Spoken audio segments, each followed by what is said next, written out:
Hollie Steele is here, all grown up, Hollie. Oh gosh, just looking back, I can only imagine how you must feel. Yeah. Looking back, what are your memories of the very, very first audition? Because actually, it was all about your brother initially. Yes. You didn't think you were going to be part of it at all. I didn't. So my brother was like, my mum sent him forward to do it. She was like, "Go on, Josh, you're amazing." He was called Josh, by the way. And then I was like, "Mum, I really want to do it." And she was like, "Are you sure you want to do this? You're only 10 years old." Before I went on to do it, so I didn't really have my mum backstage. So she was in like the front row watching, and I didn't have her backstage, and it was a bit like, oh, this is all very new. It's live as well, which was something new to me. And I was just like, before I went on, someone said to me, "There's 50 million people watching. Don't mess it up." And thanks very much. Yeah. As a 10-year-old, I was like, okay. For any by age. myself, and I walked out by myself, just like, oh no.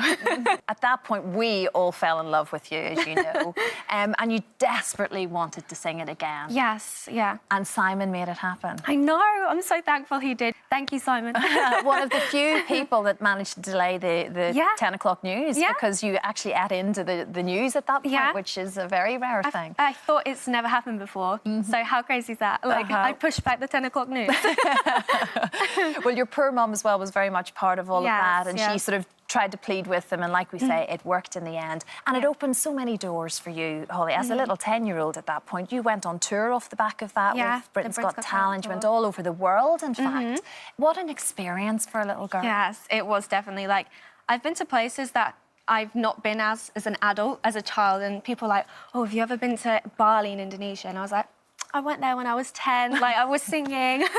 So it's crazy, yeah, doing all these TV shows. It was so crazy. I loved it though, it was so much fun. Well, you're still singing, and still performing. You're just back after having spent a year away, wasn't it? On a cruise ship. I was playing Frenchie in Greece on a Royal Caribbean cruise. And I guess you learn a lot, don't you? Because that's a very intense experience. It was.